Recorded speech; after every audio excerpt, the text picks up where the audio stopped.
Welcome back to genius coaching centre. आज हम पढ़ने वाले हैं एक और इंटरेस्टिंग टॉपिक जो कि इम्पोर्टेंट भी है।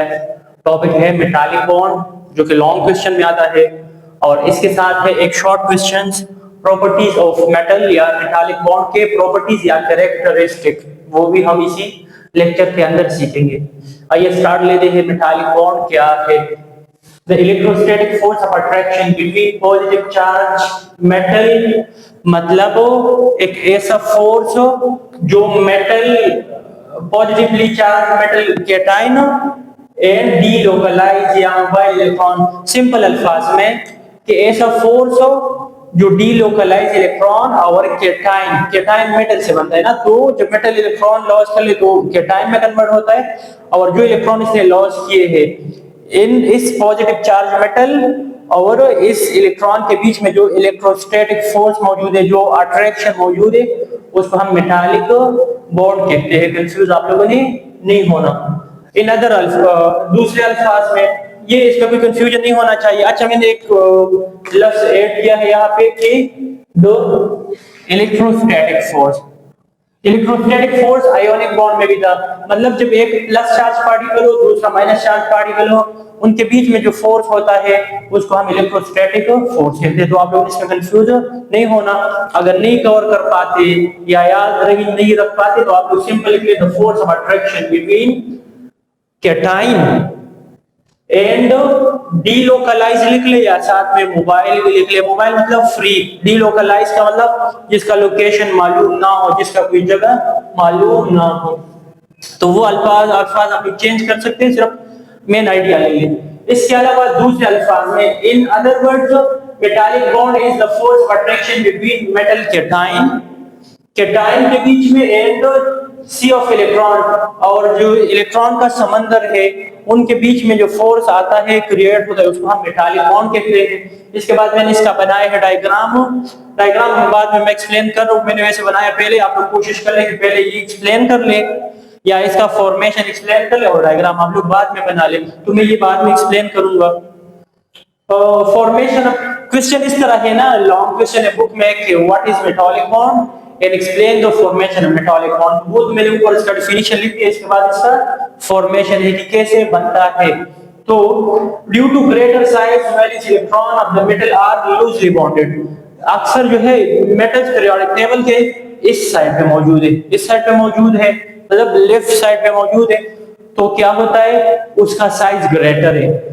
जब साइज ग्रेटर हो ना, तो ग्रेटर साइज में न्यूक्लियस का कंट्रोल जो है वो वैलेंस इलेक्ट्रॉन पे कम होता है, तो वो वैलेंस इलेक्ट्रॉन जो है मामूली एनर्जी के साथ जो है वो रिलीज हो जाते हैं। अगर मामूली भी एनर्जी देंगे तो वो वैलेंस इलेक्ट्रॉन न्यूक्लियस के कंट्रोल से निकल जाएंगे। तो due to the greater size valence electron of the metal are loosely bonded, वो जो है कमजोरी से अटैच है। So they are lost.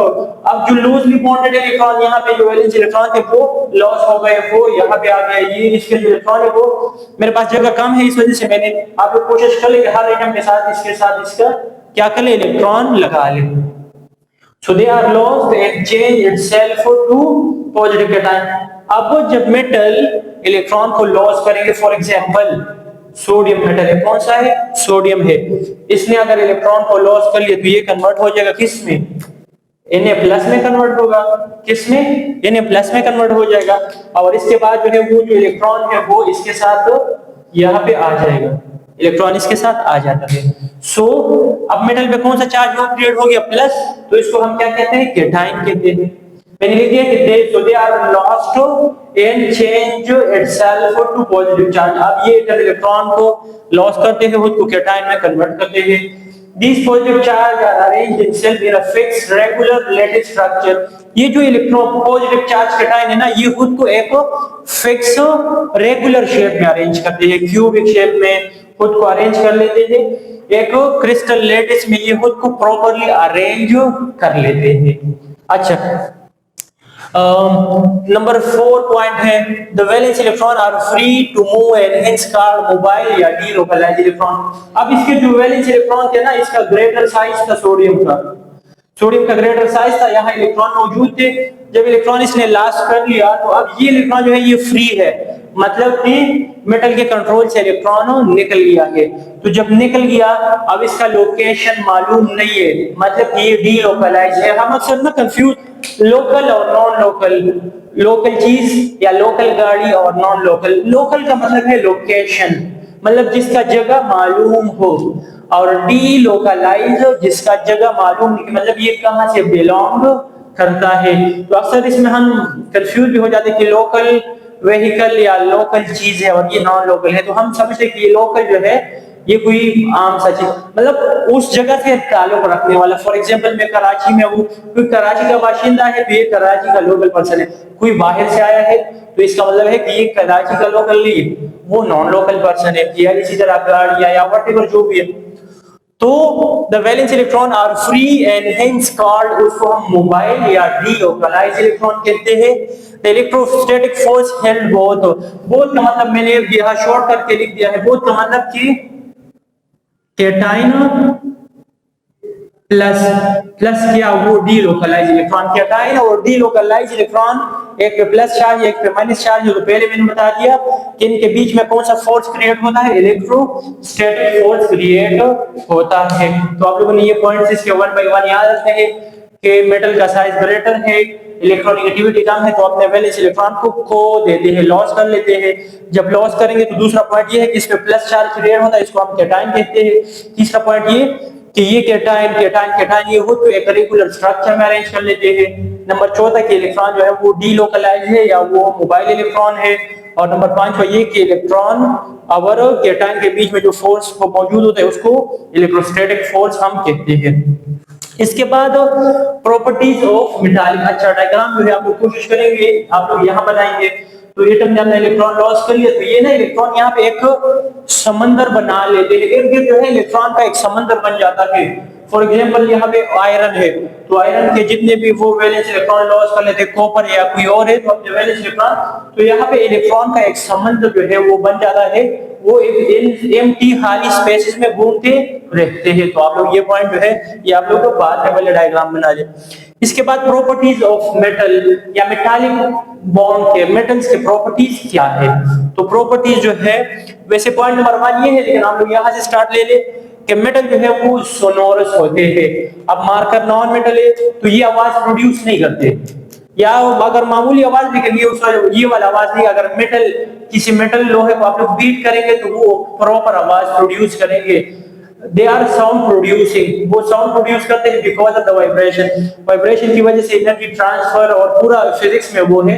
आप लोगों ने सिंपल बताना है कि मेटल वो सोनोरस होते हैं, मतलब कि वो साउंड प्रोड्यूसिंग है, दे आर साउंड प्रोड्यूसिंग। ये हेडिंग दे देंगे और प्रॉपर लिख देंगे कि मेटल जो है अगर हम इसको बीट करेंगे, मारेंगे मेटल को, तो वो साउंड को प्रोड्यूस करते हैं। नंबर 2 पॉइंट लस्ट्रस, लस्ट्रस का मतलब कि इनके लोहा अगर आप लोग देखेंगे या गोल्ड या कॉपर, उसका सरफेस जो है वो शाइनी होता है। तो आप लोग लिखेंगे कि लस्ट्रस, हेडिंग दे देंगे और फिर आगे लिख देंगे कि ये जो मेटल है ना ये क्या है, ये शाइनी, इनके सरफेस वो शाइनी होते हैं। Number 3 malleable, can be drawn into sheets. अगर आप लोग देखेंगे शटर वगैरह देखेंगे जो दुकान के वो होते हैं शटर, या अक्सर जो है हिली एरियाज में वो जो ऊपर उसके रूफ्स होते हैं, रूफ्स छत, वो भी हम मेटल से ही बना लेते हैं, लोहे से बनाते हैं। तो इसका मतलब है कि लोहे से हम शीट्स बना सकते हैं, प्रॉपर एक लेयर जो है हम इसके क्या करें, इनसे लेयर बना दे। We can hammer metal into what sheets. तो ये मैलिएबल का मतलब कि हम इसे शीट्स बना सकते हैं। नंबर अगला है डक्टाइल, कि इसका मतलब कि हम इससे वायर्स और तार, बिजली के जितने भी तार है वो कॉपर के बने हुए, तो कॉपर मेटल है, क्या है, मेटल है। और नंबर कंडक्शन, ये जो है गुड कंडक्टर है, हीट भी कंडक्ट करते हैं, इलेक्ट्रिसिटी भी कंडक्ट करते हैं, याद रखिए। इसका रीजन ये है कि इसमें फ्री इलेक्ट्रॉन मौजूद होते हैं।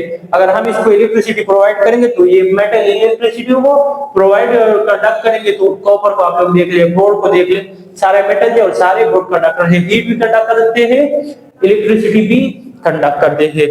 अब इसके अलावा ये सॉलिड फॉर्म में जो है ये हीट कंडक्ट कर सकते हैं। आयोनिक कंपाउंड या आयोनिक उनके प्रॉपर्टीज में हम पढ़ चुके हैं कि वो मोल्टन और सोल्यूशन फॉर्म में कंडक्शन कर सकते हैं, लेकिन वो सॉलिड फॉर्म में कंडक्शन नहीं कर सकते। लेकिन जो वो क्या है मेटल, वो सॉलिड फॉर्म में भी कंडक्शन कर सकते हैं। कॉपर के जो वायर है वो तो सॉलिड फॉर्म में ही होते हैं। सोल्यूशन बना ले, इसको मेल्ट कर ले, फिर भी ये गुड कंडक्टर होंगे। Melting and boiling point, alkali के अलावा, अल्कली मतलब ग्रुप 1 वाले lithium, sodium, potassium, rubidium, caesium, francium, इनके अलावा जितने भी मेटल है उनका मेल्टिंग पॉइंट और बॉइलिंग पॉइंट लो है, सॉरी हाई है। अल्कली का मेल्टिंग बॉइलिंग पॉइंट लो है, बाकी सबका हाई होता है। इसके अलावा डेंसिटी, तो इनकी डेंसिटी हाई है, मतलब कि कम जगह में मास पर यूनिट वॉल्यूम इनका ज्यादा है।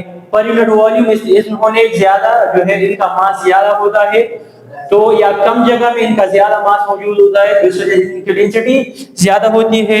और इसके अलावा कि ये भी नॉन डायरेक्शनल है, इससे पहले भी हम पढ़ चुके थे, और अगर आप लोग को याद हो तो वो ये जो है ये भी नॉन डायरेक्शनल है। मतलब अगर किसी भी डायरेक्शन से ये प्लस इलेक्ट्रॉन किसी भी डायरेक्शन से आएंगे तो ये इसके बीच में डायरेक्शन क्रिएट होगा। ऊपर से आया, लेफ्ट से आया, इस साइड से आया, इस साइड से आया, नीचे से कहीं से भी इलेक्ट्रॉन आया तो वो जो है इसके बीच में इलेक्ट्रोस्टैटिक फोर्स मौजूद होगा। तो नॉन डायरेक्शनल, किसी भी डायरेक्शन से आ सकते हैं, इंपॉर्टेंट पॉइंट है, एमकेट में भी आप लोगों से पूछ लेते हैं।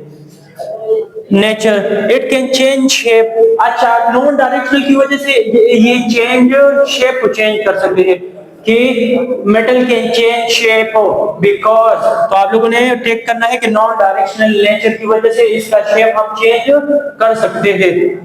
और we can also mix them, इसको हम मिक्स करते हैं। एलॉय चैप्टर नंबर 7 में इंशाल्लाह पढ़ेंगे डिटेल में। लॉन्ग क्वेश्चन है कि जब दो मेटल या एक मेटल और दूसरा नॉन मेटल हो तो जब हम उसको मिक्स करते हैं तो इसको हम एलॉय कहते हैं। तो मेटल को हम मिक्स कर सकते हैं या इसका हम एलॉय बना सकते हैं। और क्रिस्टल स्ट्रक्चर, ये फेस सेंट्रिक में भी एग्जिस्ट कर सकता है, बॉडी सेंट्रिक और hexagonal, cubic, hexagonal close packing structure में भी एग्जिस्ट कर सकते हैं। ये पॉइंट इंशाल्लाह हम फिर एक्सप्लेन करेंगे उसमें कि अल्कलाइन अर्थ मेटल का बॉइलिंग पॉइंट या मेल्टिंग पॉइंट है वो क्यों इरेगुलर है। ये एक रीजनिंग क्वेश्चन में आता है, तो वहां पे हम लिखते हैं क्यों इरेगुलर इस वजह से है क्योंकि उनका शेप जो है वो फिक्स नहीं है। टॉप के दो एलिमेंट उसको हेक्सागोनल शेप है, फिर जो है अगले को उनका शेप फिक्स नहीं है, तो फिक्स शेप ना होने की वजह से उनका मेल्टिंग पॉइंट और बॉइलिंग पॉइंट वो क्या है, इरेगुलर है। इसके अलावा याद रखिए कि इसका जो वो है स्ट्रेंथ जो है वो किस चीज पे डिपेंड करेगा, the greater the number of valence electron lead to stronger the bond. अगर चार्ज ज्यादा हो या वैलेंस इलेक्ट्रॉन ज्यादा हो तो स्ट्रॉन्गर होगा। अगर इन केस आ जाए कि कौन सा स्ट्रॉन्गर होगा, इम्प्योरिटी या उसमें आ जाए सोडियम, मैग्नीशियम आया और एल्यूमिनियम आया, तो सोडियम में 1 इलेक्ट्रॉन है, मैग्नीशियम में +2 इलेक्ट्रॉन है, एल्यूमिनियम में 3 इलेक्ट्रॉन है। तो लाजमी बात है ये जो है ये ज्यादा स्ट्रॉन्गर होगा, फिर ये और फिर ये होगा। अगर कोई मुश्किल को लाजमी पूछ ले। अल्लाह।